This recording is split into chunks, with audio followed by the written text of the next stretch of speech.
Good morning from the Yarn Closet in Tucson, Arizona. I am Laura and I'm Yarn Closet AZ on Instagram. My mom is MawgeeKitty over on Ravelry, and that was weird. We're the Yarn Closet over on Patreon. It's a nice blog, free downloads of patterns in crochet, knitting, loom knitting, and what to do with a sock tube. Feel free to support us through participation or financially, because all of those dollars go back into the gifts we give out quarterly for our little family and community in this corner of the knitting community and the web. I am legally blind. My mom is legally blind. She is quickly going all the way blind, black blind. That's a bummer. But she'll still be able to do the round looms. And yet, some people have commented I'm kind of flippant. There's a number of people in our family who are legally blind and more than you can count on your fingers, I think. Black blind. A couple of them, a few of them. So, you know, and I'm one of the younger ones. I went blind, legally blind from something other. This doesn't work. Makes no difference. This is like a small area that I see, like tunnel vision, and it's blurry. So we don't mean to be flippant, my mother and I. It's a very emotional thing. It is difficult. And like I've mentioned before, and a number of the other people in the same boat who listen, watch, whatever, have commented, it's a moving target. So you're diagnosed here, but things are still fluctuating. And on a good day, I have a good day. And on a bad day, I have a bad day. And I've noticed more and more lately that I'm making mistakes associated with that. Misplacing things, not being able to tell what clothes are what, misreading things because I need greater magnification or help or lighting to be different or something. But one of the cool things is, because I had my children while I'm in this boat, I'm involved in school, homeschooling my son. I'm involved in my daughter's school, and they allow me to do, because I'm a volunteer and I used to work there, they allow me to do Braille Month in January. So I get to talk to the kids about the kid, Louis Braille, who created Braille when he was 14. Get the book. It's very interesting. And the offshoot then is to try to breed, create, whatever, some empathy. I often end up talking about my own situation. And last couple weeks ago I did it for the younger grades, and then last week I did it for 7th and 8th grade. And I was very, very touched that 8th grade took it seriously. And part of what they did was like an obstacle course with blindfolds that mimic my vision and my canes. And it was hard. And then we were throwing things at them, yarn things, to mimic, like, oh my gosh, you just stepped in dog poop, or you just had a tree branch hit your head, or you walked into somebody's hanging flowers, you know? And they took it much more seriously than the other classes, and they were really trying to do it,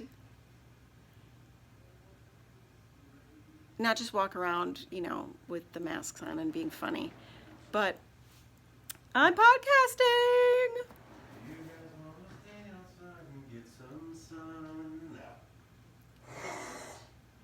Then after they did the little course, that's okay. They talked about what they learned. Why are you raising your hand? All you have to do is read through that and be done. Okay, I just wanted to say something. Okay, please don't. I'm podcasting.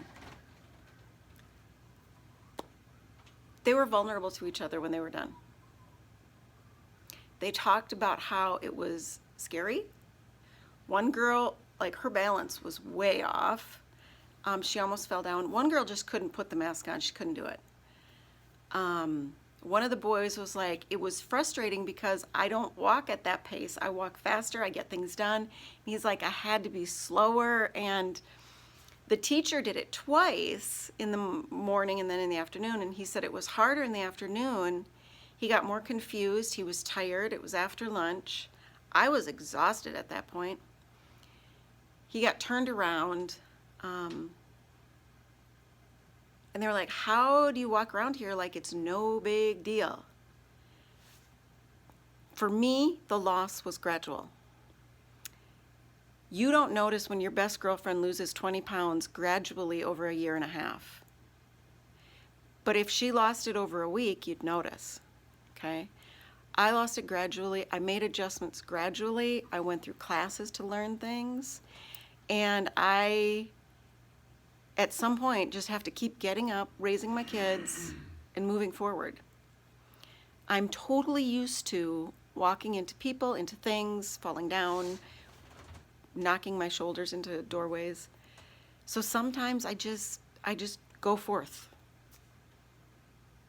You know, I just do it because you have to. But I'm also very comfortable and kind of used to the routine and the spaces that I'm in.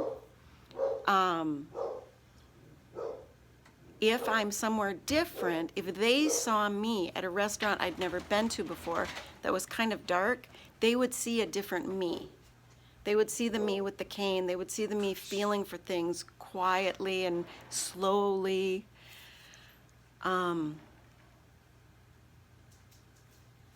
It was just a really cool experience. And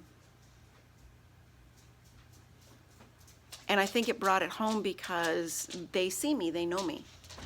And I was able to talk about some of the things that happened to me, my mom and I, some of our other family.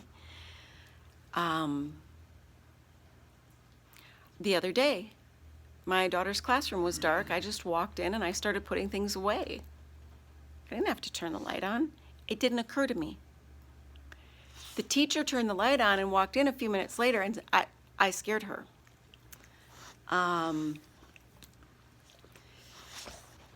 The lady who tried to take my child away when he was 2 years old because she couldn't believe a blind woman was walking through the grocery store with her own child. Almost running into a police car with my scooter because I was going slightly uphill, turning into the parking lot, and it was a little bit dark. There were leaves on the tree. It was a dark spot, and he's a dark car, and I just took it a little wide because it was easier. There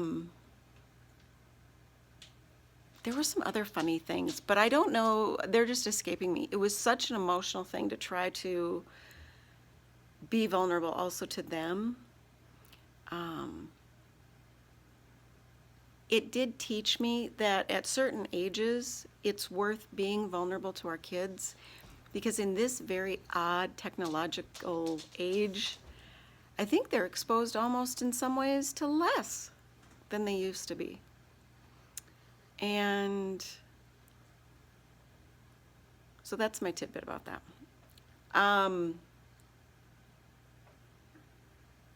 Like I said, my mom's been in the new place almost 2 weeks. It's been crazy. She's happy.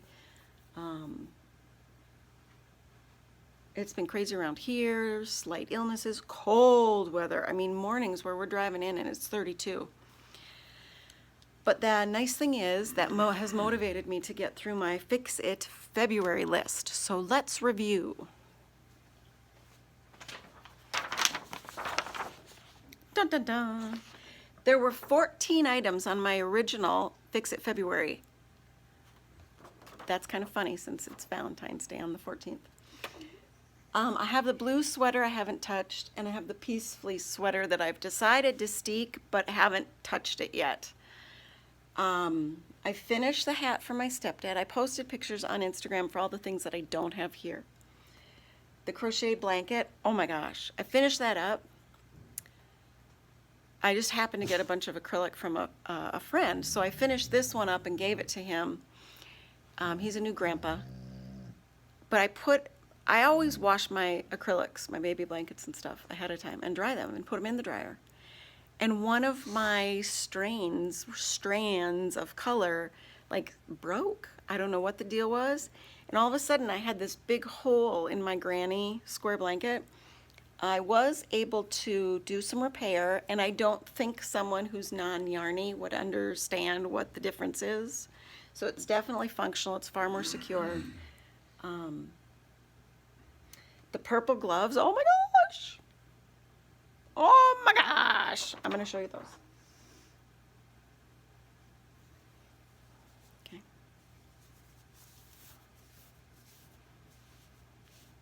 So I've been doing a lot of fingerless gloves. And I've done a few pairs. I've got a couple of orders out. My mom keeps having friends who want to buy them. But it takes so long. Because, like, look at this one. I mean, I've had this on the needles for a couple months. And I'm still not done because here's the thumb hole. And I still need to do like this much in fingering weight tininess. And I'm just not fast at that. It's just slow going. And granted, it's nice to have the thumb hole. But see, I gotta get up to here before it's really useful. And good gravy, Batman. So, I decided on these purple sparkles to take my 3.25 and get that woven in. How are you gonna do that? I'll tell you how. This is what I did. Because most of my sock needles were in use, I used a lifeline needle and I just wove it in, and then I knit off the needle to get it started. The first row I always just knit a row before I start the ribbing. But because it's 3.25 on top of what's really at like a 2.25, 2.0 gauge, it doesn't matter that the gauge is that different. It doesn't matter that it's a little wide here. These haven't been washed or blocked. That'll suck in a little bit when they are. And if you don't like it, then do some decreases. But this is only 10 rows of visual ribbing before the bind off. And they're just great. And a little girl could wear these as leggings. So I'm gonna do some pairs without the thumb holes. Because for me, I had a shirt on yesterday that was like short in the sleeve. And it was cold, so this just kind of filled the gap in. And I loved it. I loved it. I kind of have always thought that this was pointless. Wristlets or whatever that people call them. But I love it. And what a great way to use up some odds and ends. This is DK. This is some color of Smooshy in a Tucson dyer. Everybody knows her. Dream in Color. This is, I lost the tag. It's from Norway. It's a sparkly, lovely thing. This is Capretta. It does go through the machine. And what I'm thinking about is using some other Smooshy and just getting rid of this and doing Smooshy from here up.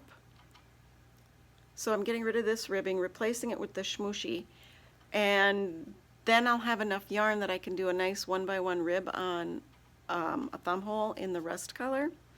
But honestly, I think I could get this whole pair done in an afternoon if I swap out to the bigger size. And people are loving these, and so I'm loving making them, but I gotta do it faster. So then, this is Knit Picks. I don't remember the color. But I'm gonna do these with this green on top. I may or may not put thumbs in. This is also a Knit Picks glitter. Can you see the glitter? I don't know what to do for the top on this one. I just don't know.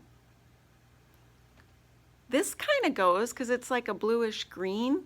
It's not the most fun, but it works, and I have plenty of this. once again, I finished this. I did just the tiniest little bit of ribbing, and I have these needles woven in to make a thumb hole, but I still have to finish this ribbing, and even though I have these woven in for a thumb hole, it may just be faster to replace this tiny stuff with the big stuff. I don't know. So I'm not sure what those are going to look like. Once again, I have this, they're still in the tube. So the hem, the ends are hung, folded.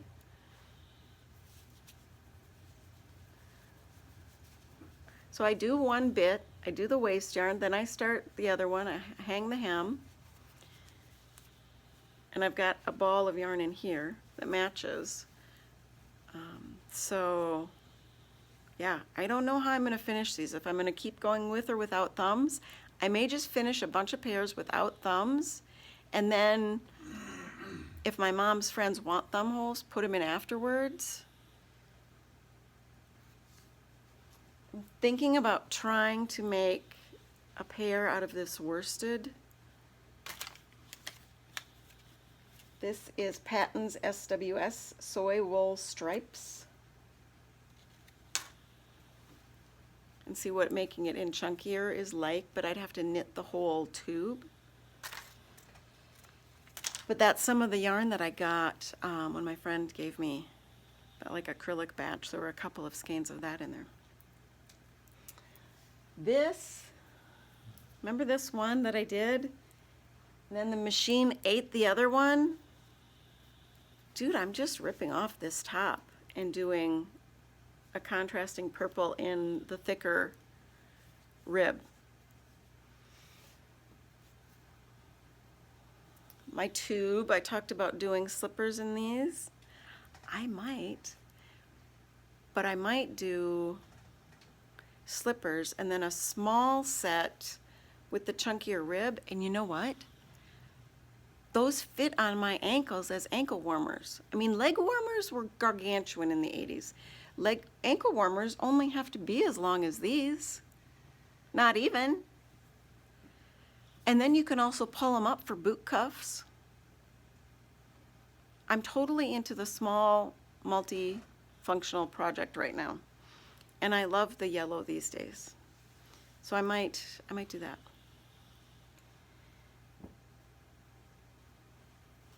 Because I just want the accomplishment. And I have a pair that I'm making for my friend Margaret for her sister, but the machine ate the first attempt, so hopefully I'll have something there next week. And of course, now that I want to finish all the things that I'd already had started, well, let's be honest, I hadn't cranked this before February. My mom's friend wanted a blue pair because I've actually done 2 or 3 pairs I've sold so far this month already, which is why I haven't done the sweaters. This looks more blue in the skein, but it looks more green when when it's cranked out and next to some of the complementary colors.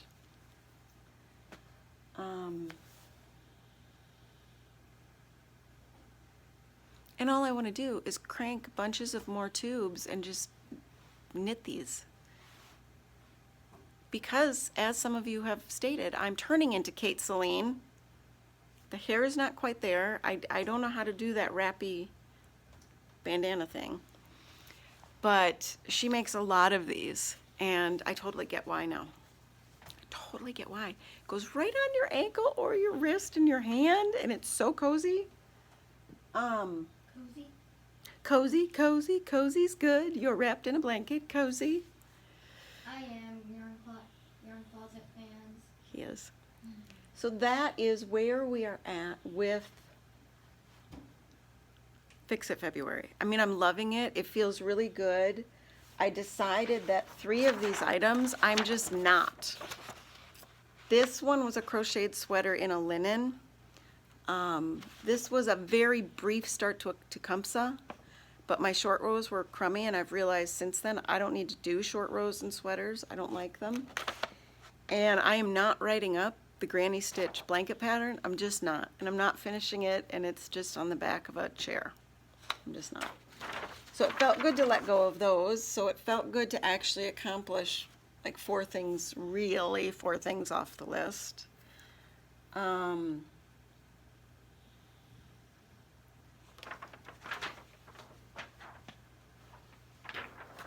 Because I want to now cast on all of the things, I made a little bit of a list.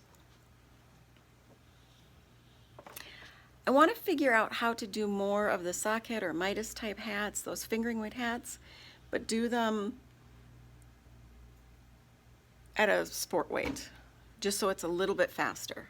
Because I do really like that style and find that that's really what works best for me personally. And like I said, 2020, it's the year of the fingerless glove and wrist warmer. I have a friend at school. I want to make a hat for Maggie. I want to learn how to make mittens because fingerless is great, but it's so stinking cold. I'd love to have some mittens. But of course, by March, when I start all this, it probably won't be that cold anymore. And I do want to make a side-to-side stitch, side-to-side sweater in garter stitch. So you start, and it'd be like elbow length. You start here, you knit the sleeve, then you expand your stitches to knit the body. You leave a hole for the neck, you keep going, then you decrease, well, you bind off, and then you do your sleeves. So basically, it's that shape of tall rectangle with 2 skinny rectangles in the slight hole with some seaming. I think that might go pretty fast in garter, and I'm thinking about doing it in a fingering weight or a sport weight. Because I know that fingering weight sweaters and tops are going to be so functional here in Tucson for me. I would like to get into a wardrobe that is going to sustain me for longer term, because having to swap out all these t-shirts that my friend at school says, you know, you've washed that so many times, it's really thin. Do you realize how thin that is? Because modesty is a big thing when you're not sure if everyone else sees it the same way that you see it.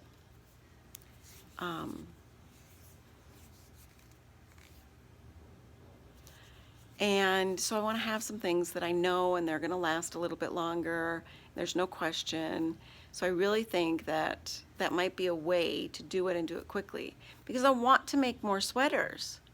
It seems insane to me that it took so long to make the ones that I made last year. And although I have found that the worsted weight or bulky weight sweater is fabulous and will fly, I live in Tucson.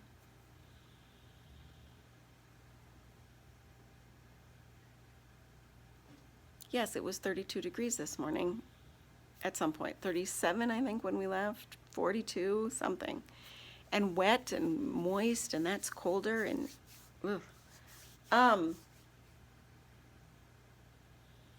that's my plan. So that's my yarn plan for the rest of the month and the rest of the year.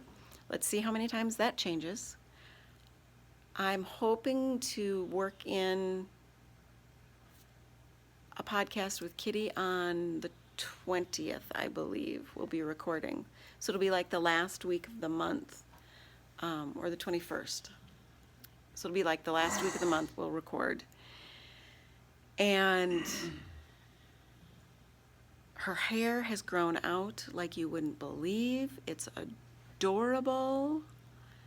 Her apartment is cute. Her ex-husband, my other dad, lives in the same complex, a different building, and he's cheerful because he likes her husband.